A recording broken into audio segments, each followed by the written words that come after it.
మనలో చాలా మంది అనుకుంటూ ఉంటారు, మంచి జాబ్, జీతం పెరిగితే చాలు, లైఫ్ సెట్ అయిపోతుందని. కానీ నిజంగా కథ అంత సింపుల్గా ఉంటుందా?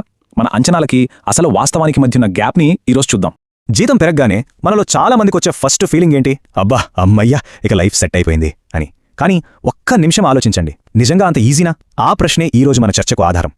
చూడండి, ఒకవైపేమో ఆహా, లైఫ్ ఇక ఈజీ అనే అంచనా ఉంటుంది. కాని మరోవైపేముంటుంది? బాధ్యతలు, ఇంకాస్త సంక్లిష్టంగా మారిన జీవితం. ఈ రెండింటి మధ్య ఉండే గ్యాప్ ఉంది చూసారా? అదే మధ్యతరగతి కథ. సరే, ముందుగా మన పర్సు సంగతి చూద్దాం. మన ఆర్థిక జీవితాన్ని శాసించేవి ముఖ్యంగా 3: జీతం, క్రెడిట్ కార్డు, ఇంకా కారు. పైకి చూస్తే చాలా సింపుల్గా అనిపిస్తాయి కదా, కానీ వాటి వెనుకున్న అసలు కథే వేరు. ఏంటో చూద్దాం రండి. అకౌంట్లో జీతం పడగానే వచ్చే ఆ టింగ్ అనే సౌండ్, ఆ సంతోషం ఎంతసేపు ఉంటుంది? బహుశా ఒక 2 రోజులు. మనమేమో వీకెండ్ ట్రిప్స్, బ్రాండెడ్ బట్టలు అని కలలు కంటాం. కానీ రియాలిటీలో ఏమవుతుంది? వెంటనే టక్ టక్ మని మెసేజ్లు start. Rent debited, EMI debited, కిరాణా బిల్, పెట్రోల్ అన్నీ పోగా చివరికి చూస్తే అకౌంట్లో జీతం పడినట్టే ఉంటుంది, కానీ బ్యాలెన్స్ మాత్రం 0. ఇక్కడే ఉంది అసలు పాయింట్. మన జీతం ఓ అడుగు ముందుకేస్తే మన ఖర్చులు 2 అడుగులు ముందుంటాయి. దీనికే ఓ ఫ్యాన్సీ పేరు పెట్టారు, లైఫ్ స్టైల్ ఇన్ఫ్లేషన్ అని. సింపుల్గా చెప్పాలంటే సంపాదన పెరిగే కొద్దీ మన ఖర్చులు కూడా పెరిగిపోవడం అనమాట. ఇది మనం ఒప్పుకొని తీరాల్సిన ఓ కఠిన వాస్తవం. ఇక క్రెడిట్ కార్డు, అది చేతిలో ఉంటే మన ఫీలింగే వేరు కదా, ఏదో సూపర్ పవర్ వచ్చినట్టు. ఇప్పుడు కొను, తర్వాత కట్టు అనే మంత్రం. కానీ ఎప్పుడైతే ఆ మినిమం డ్యూ అనే ట్రాప్లో పడతామో అప్పుడు అసలు కథ మొదలవుతుంది. ఆ పవర్ కాస్త మన మెడకు చుట్టుకుంటుంది. ఇప్పుడు కొను, వడ్డీతో జీవితాంతం కట్టు అన్నట్టుగా మారిపోతుంది పరిస్థితి.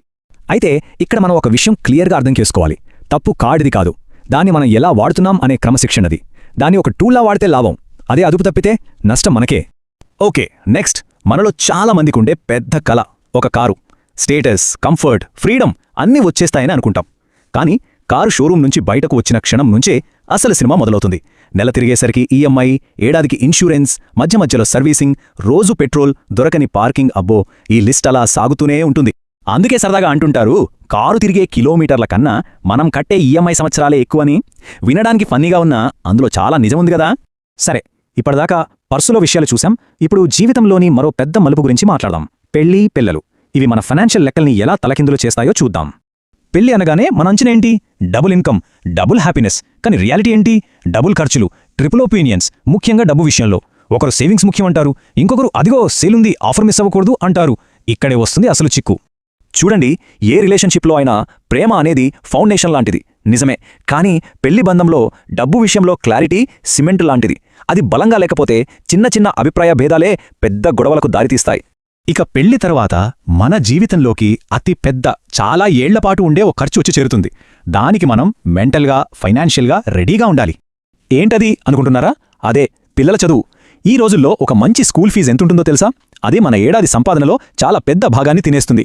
స్కూల్ ఫీజులు, ట్యూషన్లు, ఎక్స్ట్రా యాక్టివిటీస్, ఈ ఖర్చుల లిస్టు చూసి అయ్యో దాచుకోవాలి అనుకునే లోపే చాలా ఆలస్యమైపోతుంది. ఇది చాలా ముఖ్యమైన పాయింట్. భవిష్యత్తు కోసం ఈ రోజు మనం ప్లాన్ చేసుకోకపోతే ఆ భవిష్యత్తు చాలా కాస్ట్లీ అయిపోతుంది, మనం భరించలేనంత ఖరీదైనదిగా మారుతుంది. ఓకే, ఇప్పుడు దాకా ప్రాబ్లమ్స్ గురించి మాట్లాడాం. మరి సొల్యూషన్ ఏంటి? అసలు ఫైనాన్షియల్ సక్సెస్ అంటే ఏంటి? మనకున్న అపోహల్ని పక్కన పెట్టి సరైన మైండ్ సెట్ని ఎలా డెవలప్ చేసుకోవాలో చూద్దాం. మనందరినీ ఊరించే ఓ పెద్ద అపోహ ఉంది. అదేంటంటే ఏదో ఒక మ్యాజికల్ స్టాక్ దొరికితే చాలు, రాత్రికి రాత్రే కోటీశ్వర్లైపోవచ్చని. కానీ నిజమైన సంపద అలా రాదు. అదెలాగంటే ఒక చిన్న మొక్క నాటి దానికి రోజూ ఓపికగా నీళ్లు పోసి పెంచినట్టు. దానికి కావాల్సింది కన్సిస్టెన్సీ, క్రమశిక్షణ, అన్నిటికంటే ముఖ్యంగా సమయం. అందుకే ఈ మాట ఎప్పుడూ గుర్తుపెట్టుకోండి, మార్కెట్ని టైం చేయడం కాదు ముఖ్యం, మన లైఫ్ని ప్లాన్ చేసుకోవడం ముఖ్యం. మన జీవిత లక్ష్యాల కోసం వేసుకునే ప్లానే అన్నిటికంటే పెద్ద ఇన్వెస్ట్మెంట్. అసలు మనం ముందుగా కొన్ని విషయాలను మనసులోంచి తీసేయాలి. ఎక్కువ జీతం, పెద్ద కారు, లగ్జరీ లైఫ్ స్టైల్, ఇవి సక్సెస్ కాదు. ఇవి కేవలం బయట కనిపించే ఆడంబరాలు అంతే. అయితే మరి నిజమైన ఆర్థిక విజయం అంటే ఏంటి? అది మన బ్యాంక్ బ్యాలెన్స్లో ఉన్న నెంబర్ కాదు, అదొక ఫీలింగ్. రాత్రి పడుకునేటప్పుడు అయ్యో రేపటి ఖర్చులకి ఏం చెయ్యాలి అనే టెన్షన్ లేకుండా ప్రశాంతంగా నిద్రపోగలిగితే అదే అసలైన విజయం. ఆ ప్రశాంతత సరైన ప్లానింగ్తోనే వస్తుంది. డబ్బు విషయంలో మనమెప్పుడూ డ్రైవింగ్ సీట్లో ఉండాలి, మన కంట్రోల్లో అది ఉండాలి. ఒకవేళ ఆ కంట్రోల్ మనం కోల్పోయామంటే అది మన జీవితాన్ని కంట్రోల్ చేయడం మొదలుపెడుతుంది. చివరగా ఒక్కటే మాట, మన అంచనాలు, కలలు అవన్నీ సోషల్ మీడియా రీల్స్లో చూడటానికి చాలా బాగుంటాయి. కానీ మన రియాలిటీ బాగుండాలంటే పక్కా ప్లానింగ్ ఉండాల్సిందే. గుర్తుంచుకోండి, మన ఆర్థిక భవిష్యత్తును మనమే రాసుకోవాలి.